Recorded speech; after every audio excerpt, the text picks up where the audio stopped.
Halo Bang Sahat, apa kabar? Halo, Clara, kabar baik. Gimana kabar? Baik, baik, puji Tuhan. Gimana nih Bang, lagi di rumah atau lagi di mana nih Puji Bang? Tuhan.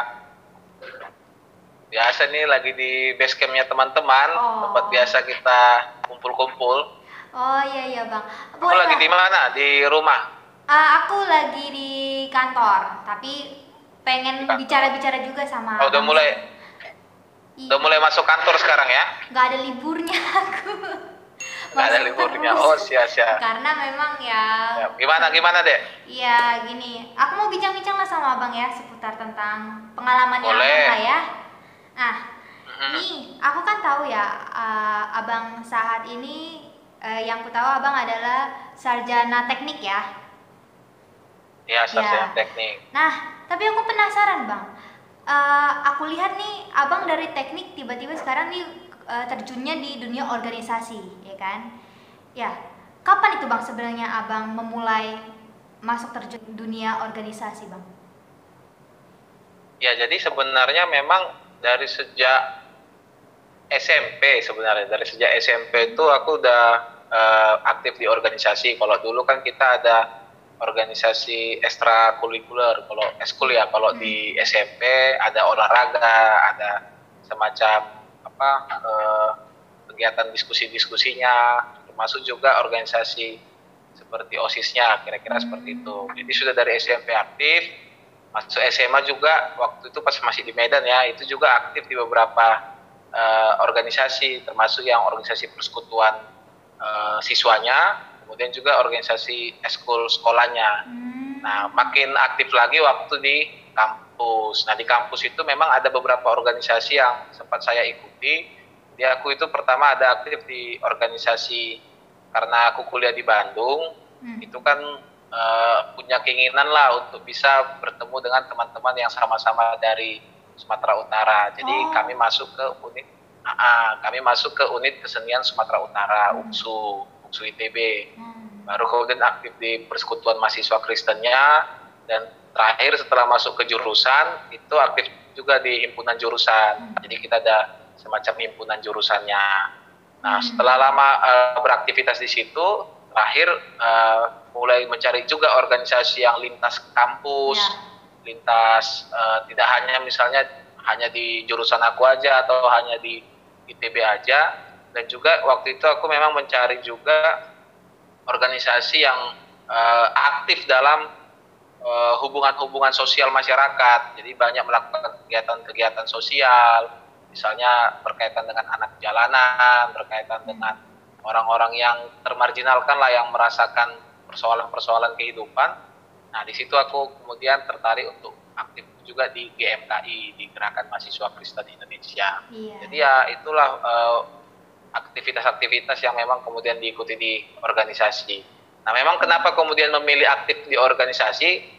Sebenarnya paling penting itu satu, waktu aku itu baru seminggu masuk kuliah, masih masa orientasi, masih orientasi dari dosen. Dosen sampaikan, dia katakan ada 20 kriteria ataupun syarat untuk orang sukses di kampus.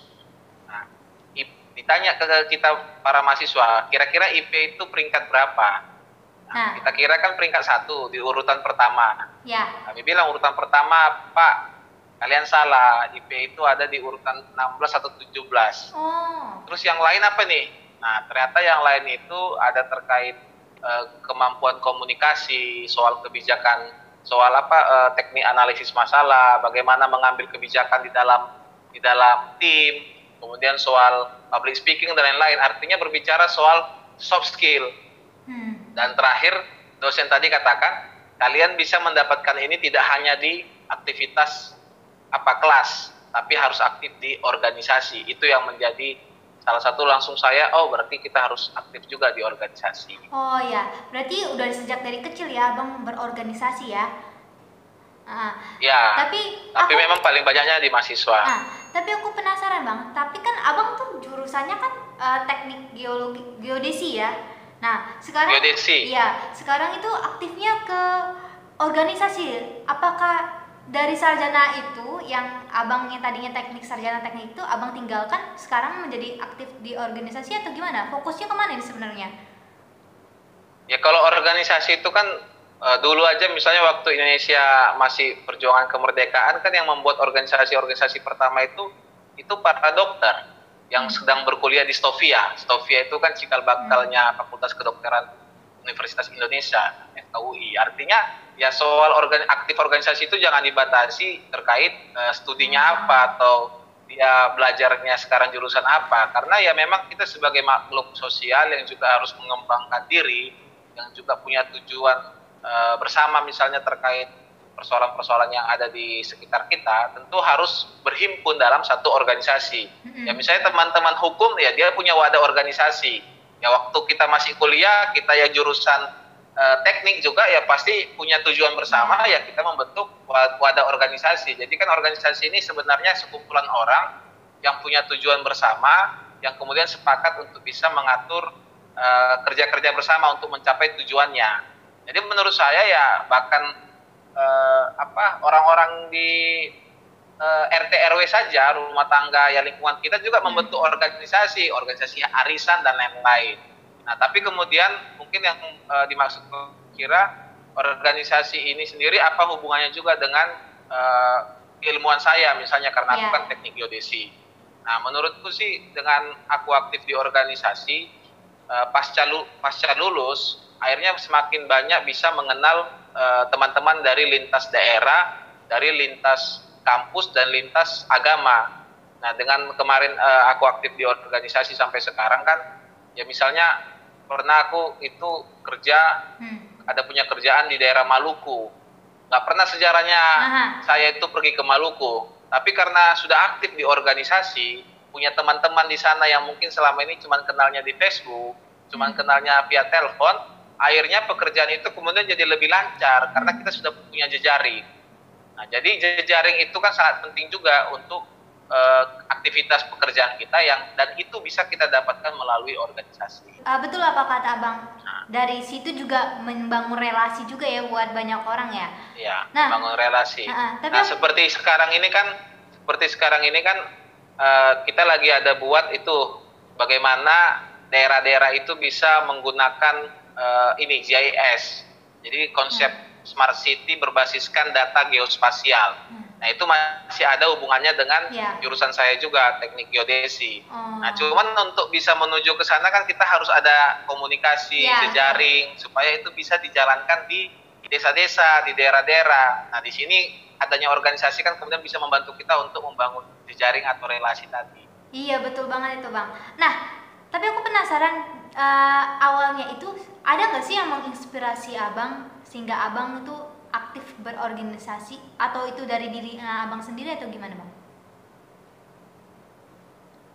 Pertama sepertinya memang dari diri dan dari diri ini juga nggak tiba-tiba muncul aja. Mungkin ada gennya juga. Kebetulan bertepatan itu orang tua saya juga dulu aktif di organisasi.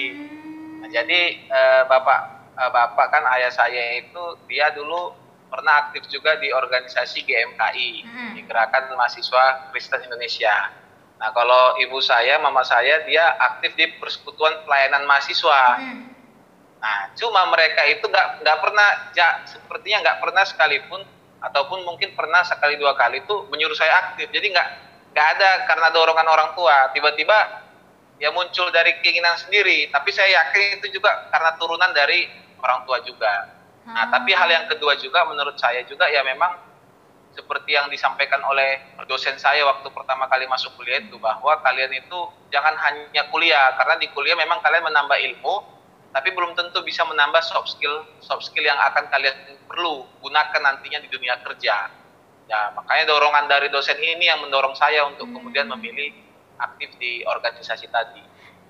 Oh gitu bang. Terus aku juga pengen tanya bang, mungkin aku juga ya, ini orang yang tipikal orang yang introvert ya. Kalau ekstrovert kan biasanya itu yang lebih aktif ya ke organisasi. Bagaimana cara abang mungkin melihat orang yang dirinya sendiri itu belum kayak seperti orang-orang yang ekstrovert yang lebih luas untuk membuka welcome kepada orang lain, supaya mereka itu bisa tahu loh ini organisasi itu penting untuk masa depan mereka.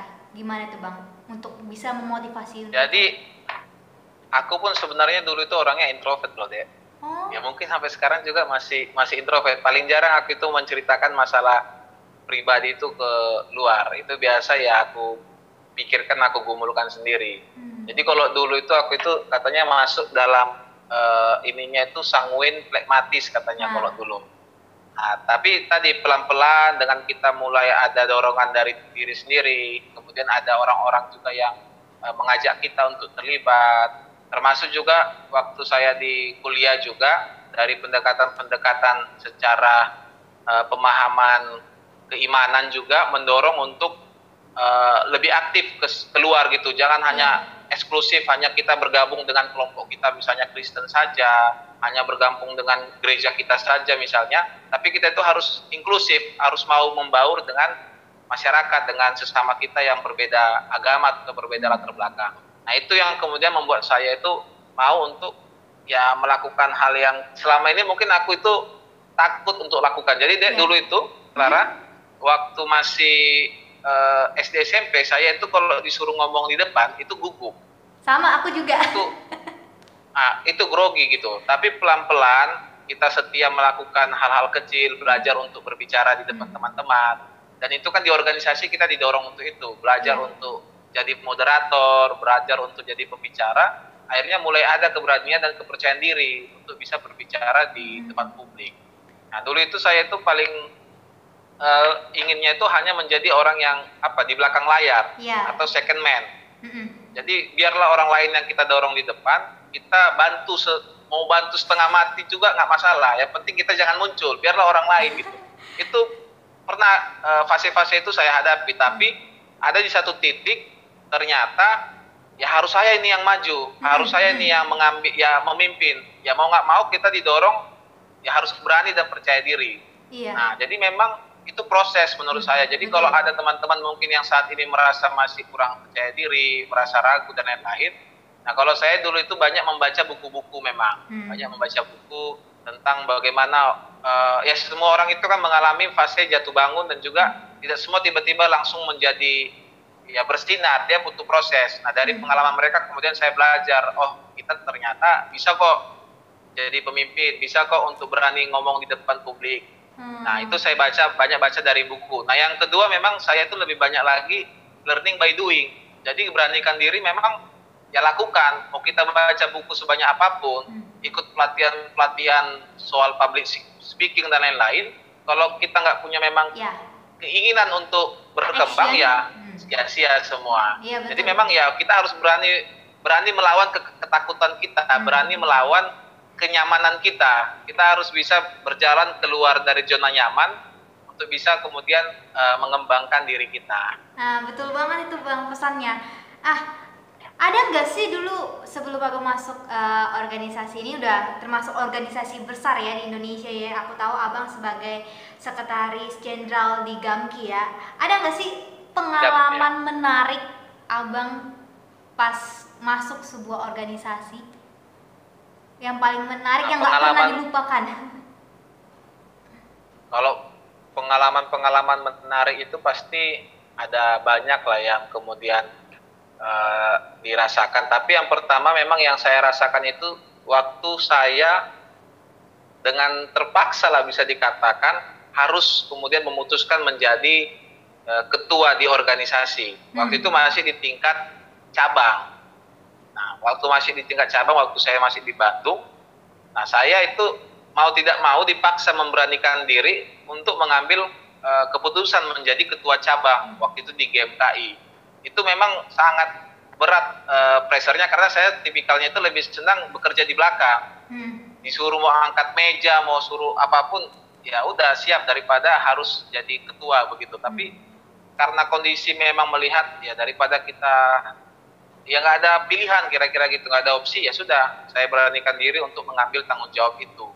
Nah, tapi untungnya dengan pengalaman saya sebelumnya lebih banyak bekerja teknis, mengkonsep, kemudian melakukan hal-hal teknis, ketika menjadi ketua saya jadi punya pengalaman dari hulu ke hilir, bagaimana mulai dari mengkonsep sesuatu, merencanakan, memanage, sampai kemudian mengevaluasi kegiatan yang sudah kita lakukan atau program yang kita lakukan. Jadi itu jadi pengalaman yang berharga. Nah, yang kedua juga yang paling juga membuat saya pengalaman berharga adalah saya tidak pernah bermimpi waktu itu pas masih di GMKI itu bisa kemudian bertemu dengan Pak Presiden Joko Widodo. Oh, itu pas lagi jadi di GMKI, Bang? Bukan di GAMKI? Di GMKI. Oh, pas masih... di GMKI tahun 2017 bersama ada teman-teman sekitar 12 orang kalau nggak salah.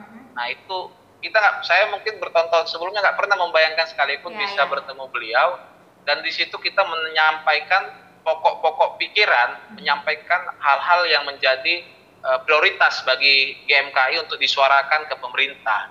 Dan waktu menyampaikan itu menjadi momen, ya pasti tidak hanya bagi saya dan bagi teman-teman yang hadir, momen memang yang sangat bernilai lah, sangat berharga yang mungkin nggak bisa semua orang bisa dapatkan, kira-kira itu. Wah, rupanya memang melalui organisasi kita bisa dapat lebih berkembang lagi ya. Mungkin yang terakhir aku mau nanya sama Bang, bisa Abang kasih pesan atau saran kepada anak-anak muda yang mungkin masih takut nih Bang untuk berorganisasi, apa pesan buat mereka?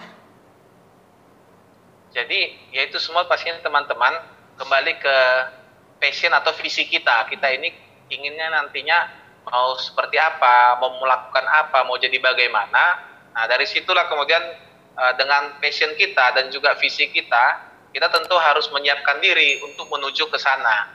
Nah, makanya saya sangat sepakat dengan apa yang dikatakan oleh Presiden pertama kita, Bung Karno, ya gantungkanlah mimpi kita itu setinggi langit, agar kalaupun kita tidak sampai ke langit, ya kita jatuh di antara bintang-bintang. Jadi kalau memang kita ingin berkembang, ya gantungkan dulu mimpi kita itu yang tinggi. Nah, sehingga kemudian kita beranikan diri kita untuk bisa mengembangkan kompetensi, mengembangkan diri kita untuk bisa menuju ke sana. Dan untuk bisa mengembangkan diri, teman-teman, saya rasa kita perlu ada yang namanya itu kepercayaan diri. Perlu ada kepercayaan diri, dan untuk mendapatkan kepercayaan diri ini sebenarnya ya kita beranikan saja untuk memulai sesuatu yang mungkin selama ini tidak pernah kita lakukan. Dulu saya waktu tahun 2009-2010 itu tidak pernah bisa nulis, susah untuk buat tulisan-tulisan, lebih banyak senangnya ngomong. Nah, 2010 saya ikut pelatihan literasi jurnalistik, mulai belajar membuat opini. Tahun 2011-2012 itu tulisan saya pertama memang saya kasih ke orang yang saya percaya. Ya paling tidak kalaupun dia nyinyir atau mengkritik, ya kita nggak sakit hati. Ya udah, itu jadi masukan.